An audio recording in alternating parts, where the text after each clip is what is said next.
Good afternoon, everybody. In the name of God, the Compassionate and Merciful, I wish to provide a brief update on the deliberate, unprovoked, and unlawful war of aggression launched by the United States and the Israeli regime against the sovereignty and territorial integrity of the Islamic Republic of Iran. Today marks the 7th consecutive day of this large-scale military aggression, which began on 28 February. The United States and Israeli regime continued a brutal and massive attack against Iran and the Iranian people unabatedly and without pause. These attacks are indiscriminate. They deliberately target civilians and civilian infrastructure across my country.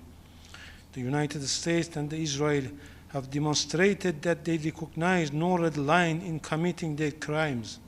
Iranian cities are being attacked indiscriminately.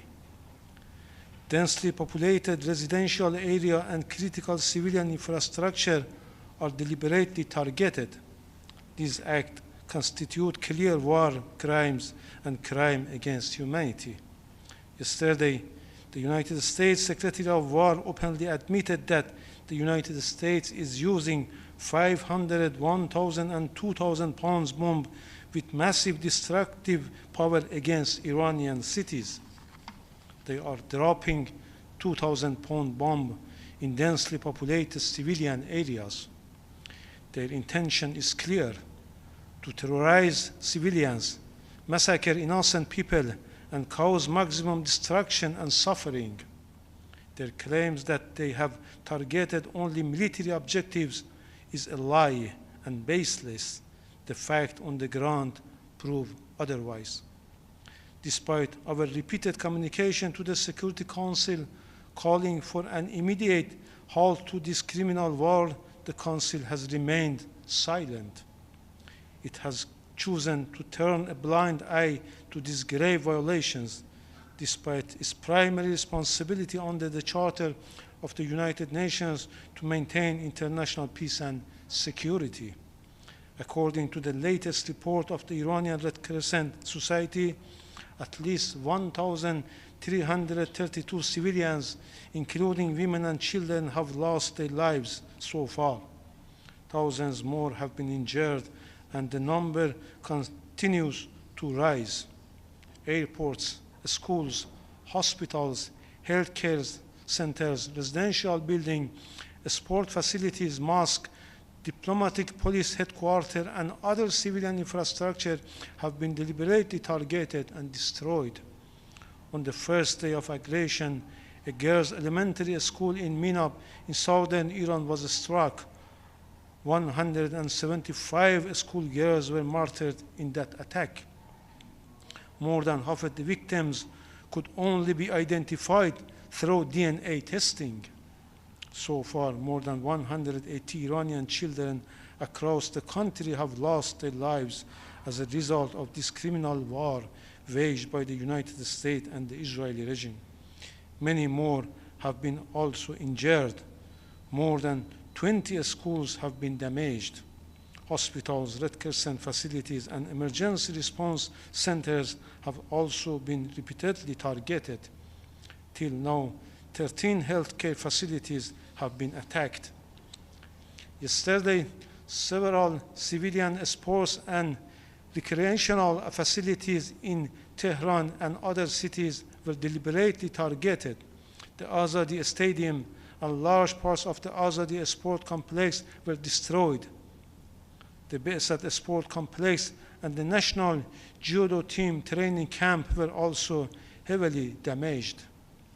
Israeli missile strike further hit several municipal recreational facilities in southern Tehran, including the Azadegan Water Park, a stadium, and a sports hall.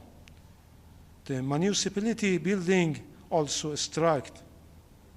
In another attack, a sport hall in Lamard, Fars province, was bombed with female volleyball players were training inside. More than 18 female athletes were martyred and around 100 others were injured. Many Iranian athletes, including internationally recognized competitors in wrestling, judo, and taekwondo, have been martyred in those attacks. Sports and recreational facilities are civilian objects protected under international humanitarian law. The deliberate targeting constitutes a war crime.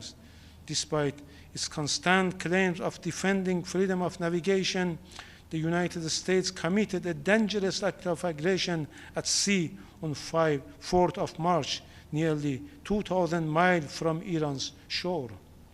The Iranian frigate Dena, which was on the goodwill visit and upon invitation was with the Indian Navy and carrying around 130 sailors, was attacked in international waters. Nearly 100 Iranian sailors were martyred. The U.S. committed a war crime. This heinous and unlawful attack constitutes a grave violation of the law and the fundamental principle of freedom of navigation. We reiterate our call on the Security Council and Secretary General to condemn the aggression, war crimes, and crime against humanity that are being committed by the United States and the Israeli regime against our people, to force the aggressor to put an immediate end to all crimes and military attack against Iran and against civilian and civilian infrastructure, to ensure accountability for these grave violations of international humanitarian law and war crimes. We continue to exercise our inherent right to self-defense under Article 51 of the Charter of the United Nations until this aggression and this barbaric attack stop. Our response is lawful, necessary, and proportionate. Let me emphasize once again, Iran targets only the military objectives of the aggressors. We don't target civilians. We don't target the interests of neighboring states. We are currently investigating the allegation regarding a strike on non-military sites. Our initial assessment indicates that some of these incidents may have resulted from the interceptions or interference by the United States defense system, which could have diverted from intended military targets. Under international law, every state has a clear obligation not to allow its territory to be used for act of aggression against another state. Iran does not seek war. Iran does not seek escalation, but Iran will never surrender its sovereignty. Our ancient and proud civilization testifies that Iran has always been a peaceful, peace-loving nation committed to coexistence, dignity, and respect among nations. We will take all necessary measures to defend our people, our territory, and our independence. The alleged statement by the President of the United States regarding the election of a new supreme leader in Iran constitute a clear violation of the principles of non-interference in the internal affairs of states as enshrined in the Charter of the United Nations. Iran is a sovereign and independent state. It does not accept and will never allow any foreign power to interfere in its internal affairs.